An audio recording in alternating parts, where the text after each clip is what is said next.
When the divorce hearing date arrived, I thought I was prepared. I had spent weeks replaying every moment of betrayal, every lie, every late-night excuse that led me here. My wife had filed first, confident she held all the cards. But nothing could have prepared me for the moment she walked into that courtroom. Not alone, but hand in hand with her lover, laughing as though the destruction of our marriage was some private joke between them. The sound of their laughter echoed in my head, sharp and cruel. My family sat behind me in silence, their eyes wide with disbelief. She didn't glance at me, not once. She paraded him beside her as if daring me to break, as if she wanted to rub the salt deeper into wounds she had already cut open. I clenched my jaw and stayed calm. What she didn't know, what he couldn't possibly guess, was that I had already prepared my own case.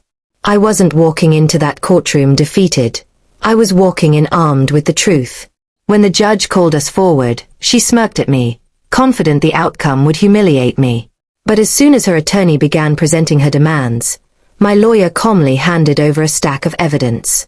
Photos, messages, and records.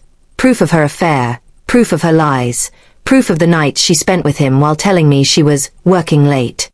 The color drained from her face. The laughter she carried into the courtroom vanished, replaced by panic. Her lover shifted uncomfortably in his seat, realizing too late that the smug show they put on was about to cost them dearly. The judge's tone turned cold as he looked through the evidence. Questions followed, and no matter how hard she tried to spin excuses, the truth was undeniable. Her credibility crumbled piece by piece. The same woman who had marched in with confidence was now stuttering, shrinking under the weight of her own actions. Her lover tried to step in, to defend her, but it only made things worse. The judge silenced him with a glare, reminding him he wasn't a party to the marriage. That small humiliation made him sink back in his chair, his laughter gone, his arrogance shattered. By the time the ruling was made, everything had flipped.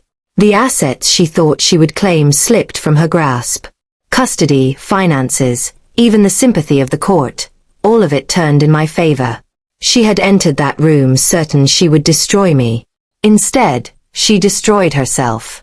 When we left the courtroom, she could barely look at me. Her lover kept his head down, the smug smile he once wore erased completely. My family, once worried, stood tall behind me. And I walked out not as the man she tried to humiliate, but as the man who had quietly and completely defeated her. In the end, her laughter was what sealed it. She wanted me broken, but all she did was expose how shallow, arrogant, and careless she truly was.